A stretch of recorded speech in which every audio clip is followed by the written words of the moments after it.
What led to the suspension of Roy Tarpley was nothing short of disappointing. Seeing a player with so much talent and promise throw it all away was truly heartbreaking. So without wasting any time, let's dive in and find out what really happened. So here's how it all started to fall apart. In November of 1989, just 6 games into the new season, things took a serious turn. Roy Tarpley was arrested for driving while intoxicated. And to make matters worse, he resisted arrest. The very next day, the NBA suspended him. Just like that, his promising season was suddenly cut short. But that wasn't the end of it. A couple of months later, in January 1990, the league decided to give him another shot and reinstated him. For a moment, it felt like maybe he was going to turn things around. Fans were hopeful. The Mavericks were hopeful. But sadly, trouble came knocking again. In April 1991, he was arrested once more for another DWI. And again, the NBA stepped in and handed him another suspension. At this point, it was clear that his off-court issues were becoming bigger than his talent on the court. Then came the final straw. In October of that same year, Tarpley refused to take a drug test. That was a serious violation of the NBA's drug policy. And this time, the league didn't hold back. They banned him for life. Just like that, Roy Tarpley went from being one of the league's most promising big men to being completely shut out of the NBA. Not because of injury, not because he couldn't play, but because he couldn't stay out of his own way. Now let's take a look at his career and see just how much potential Roy Tarpley really had. Before all the suspensions, before the headlines, and before his name became linked with regret, Roy Tarpley was a star on the rise. His basketball story began to shine at the University of Michigan, where he quickly made a name for himself. He wasn't just good, he was dominant. In both 1985 and 1986, the Associated Press named him a third-team All-American, which meant he was considered one of the best players in all of college basketball. During the 1984-85 season, Tarpley led the Michigan Wolverines to a Big Ten championship, putting up impressive stats along the way. He averaged 19 points and 10.4 rebounds per game that season, numbers that got everyone's attention. And for his efforts, he was named Big Ten Player of the Year, the highest honor in the conference. That same season, on February 7, 1985, he dropped a career-high 31 points against Purdue, proving that he could take over a game when it mattered most. But Tarpley wasn't just about scoring. He was also a defensive force. In his senior season, he set the school record for the most blocked shots in a single game against Florida Southern. In fact, he led Michigan in blocked shots every single year he was there. He also led the team in scoring and rebounding during every season, except his freshman year. By the time he finished college, he had become Michigan's all-time leader in blocked shots with 251, a record that still stood as of 2014.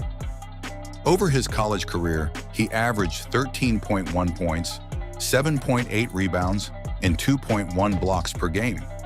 Those numbers might not seem earth-shattering by today's standards, but in the mid-'80s, for a big man who could do it all, score, rebound, defend, they were more than enough to turn heads in the NBA. And the NBA definitely noticed. In 1986, Roy Tarpley was selected by the Dallas Mavericks as the 7th overall pick in the first round of the NBA draft. The Mavericks were hoping they'd landed a future franchise cornerstone, and early on, it looked like they had. As a rookie, Tarpley was named to the NBA All-Rookie team, a clear sign that he was living up to the hype. But things weren't perfect behind the scenes. In October 1987, just a year after entering the league, Tarpley went public about his struggles with alcohol and cocaine. It was a brave move, especially at a time when addiction carried a heavy stigma. He admitted his issues openly, but the NBA was a tough place to find sympathy, and the pressure to perform never stopped. Despite these off-court challenges, Tarpley's talent still shined on the court. In the 1987-88 season, he came off the bench and absolutely dominated, winning the NBA Sixth Man of the Year award. That year, he averaged 13.5 points and 11.8 rebounds per game, coming off the bench. Very few players could do that kind of damage without starting. But the real highlight of Tarpley's NBA run came during the 1988 NBA playoffs. The Mavericks made a deep run, nearly reaching the NBA Finals. They lost in a tough 7-game series to the Los Angeles Lakers in the Western Conference Finals. Tarpley was a major reason they got that far. He averaged 15.9 points, 13 rebounds, and 2.1 blocks during the series, showing the world that he could dominate under pressure, even against a powerhouse like the Lakers. And he wasn't done yet. Just a few months later, on November 9, 1988, Tarpley had one of the best games of his NBA career. He scored a career-high 35 points and pulled down 17 rebounds in a game against the Phoenix Suns. Even though the Mavericks lost that night, Tarpley's performance proved once again that he was capable of putting up monster numbers. The sky truly seemed to be the limit. But unfortunately, that sky came crashing down much too soon. We already talked about how things started unraveling in late 1989 with his first suspension. And sadly, the downward spiral only continued from there. Despite all his talent, all the hope the Mavericks had invested in him, and all the chances he was given, Tarpley just couldn't stay clean. His struggles with addiction eventually became bigger than basketball. After multiple DWIs, failed drug tests, and eventually refusing a mandatory test, the NBA banned him for life in 1991. And just like that, one of the league's most promising big men was gone. It was a devastating fall. One minute he was helping lead a team to the brink of the NBA Finals. The next he was out of the league entirely. His story quickly turned into one of missed opportunities and what-ifs. But Tarpley didn't walk away quietly. Years later, he filed a lawsuit against both the Dallas Mavericks and the NBA. He claimed that the league's refusal to reinstate him violated the Americans with Disabilities Act, arguing that his addiction was a medical condition, a disability, that deserved treatment, not punishment. The case never went to trial, though. It was settled out of court in January 2009, with both sides keeping the details private. Despite his legal efforts, Tarpley never returned to the NBA. He did continue playing overseas and in minor leagues, showing flashes of the talent that once made him a top 10 draft pick, but it was never quite the same. The bright lights of the NBA stage had gone dim for him, and they never turned back on.